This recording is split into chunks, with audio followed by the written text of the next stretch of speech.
उत्तराखंड में क्या है। देखिए, पिछले 4 जिलों में तेज लगातार बारिश की चेतावनी पहले ही जारी कर दी गई है, जिसमें देहरादून, हरिद्वार, उधम सिंह नगर, उत्तरकाशी में तेज हवाओं के साथ साथ बारिश चलने की बात पहले ही हो चुकी है और लगातार बारिश पूरे प्रदेश में हो रही है। मानसून दस्तक दे चुका है। इसके अलावा अलर्ट पर है आपदा प्रबंधन विभाग भी।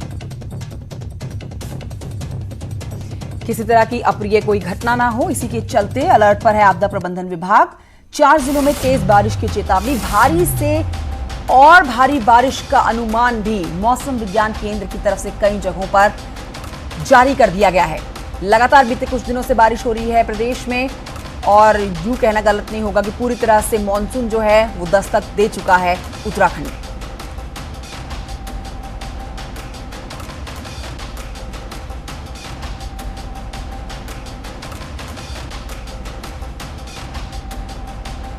तो ये बड़ी खबर और किसी तरह की कोई अप्रिय घटना ना हो, इसके लिए अलर्ट पर है आपदा प्रबंधन विभाग भी। पूरी तरह से लोगों को सचेत कर दिया गया है। बारिश बहुत ज्यादा होने वाली है, तो जो लोग नदियों किनारे रहते हैं, नालों के किनारे रहते हैं, उनको वहां से हटने के आदेश दे दिए गए हैं।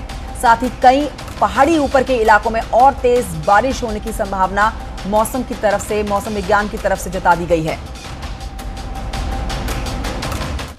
हल्द्वानी की तरफ आपको ले चलते हैं, जहां के चोर गलिया में एक ऐसा वीडियो वायरल हो रहा है जिसमें एक बाइक सवार पानी की तेज धार में फंसा हुआ दिख रहा है।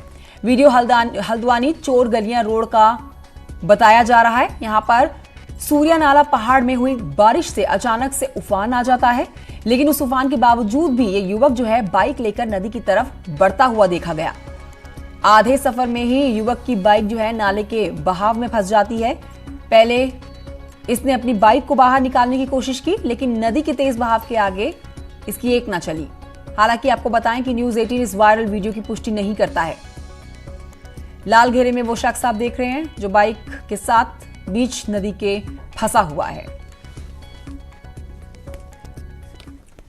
गढ़वाल मंडल में यातायात की रीढ़ कहे जाने वाली जीएमओयू जल्द ही अपनी 450 बसों को सरेंडर करने की तैयारी में है। आर्थिक नुकसान से जूझ रहे मोटर मालिकों की सहमति के बाद जीएमओयू ने यह बड़ा फैसला लिया है।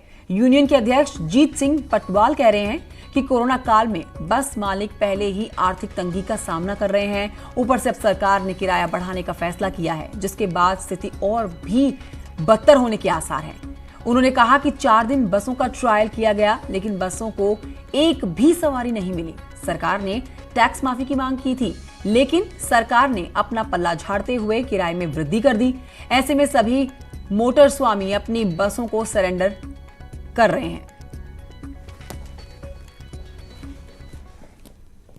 आगे बढ़ते आपको बताते हैं, अगर आपके पास हुनर है तो लगन ऐसी होनी चाहिए कि वो रोजगार का जरिया बन सके। होने को कोरोना संकट काल में हजारों प्रवासियों के आगे रोजगार की चिंता खड़ी है, मगर नैनीताल के युवा नए रोजगार की राह दिखा रहे हैं। रिपोर्ट देखिए।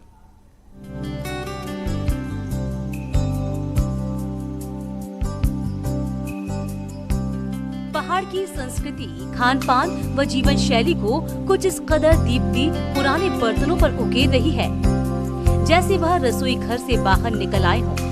पहाड़ी केतली, तौली, शादी के गड़वे, कैटल या फिर बाहर फेंके सामान, इन सब पर चित्रकारी कर इनको सजावटी बनाया जा रहा है। लॉकडाउन में शुरू किए गए नए काम में ये इस कदर जान डाल रहे हैं, मानो पहाड़ की संस्कृति एक कमरे में सिमट गई हो। रंगों की कलाकारी से तैयार हो रहे इन बर्तनों को तो शौक के तौर पर तैयार किया गया, मगर दीप्ति को सोशल मीडिया पर इनको बनाने का ऑर्डर भी मिलने लगा है। हर कोई अपनी संस्कृति को लेके कुछ ना कुछ करता रहता है, बट मुझे कभी ये अपने कुमाऊं में नज़र नहीं आया। ऐपन है, ये सारी चीज़ें ज़रूर लोग करते हैं, लेकिन हम लोगों का अटायर जो है, हमारा पहनावा जो है, हमारा खान पान, इनको हम बहुत ज़्यादा इन्हेंस नहीं कर पाते। तो मुझे लगा कि हम इस तरीके से शायद कर सकते हैं। सिर्फ दीप्ति नहीं, नैनीताल के सुमंग और श्वेता भी लॉकडाउन में कैनवास के साथ समय बिताया और कई पेंटिंग्स तैयार की। सुमंग ने तो लॉकडाउन में बाजार बंद होने की वजह से अपने मम्मी पापा को उनकी शादी की सालगिरह पर खुद बनाई हुई उनकी पेंटिंग गिफ्ट की। वो हमने सोचा कि फिर लॉकडाउन में इधर उधर जाना हो नहीं रहा था, गिफ्ट का नहीं हो पाया, तो फिर इसलिए हमने जो है कि घर ही में कर लिया सब कुछ। तो फिर मैंने सोचा कि पेंटिंग ही कर लेते हैं। और टाइम भी कट गया और साथ में उनके लिए गिफ्ट भी प्रिपेयर हो गया। हाँ, अगर बाद में अपॉर्चुनिटी मिले तो फिर करियर की तरह इसे परस्यू कर सकते हैं। बहरहाल कला किसी की मोहताज नहीं होती। अगर आपके पास हुनर है तो उसको पहचान जरूर मिलेगी। न्यूज़ 18 के लिए नैनीताल से वीरेंद्र बिष्ट की रिपोर्ट।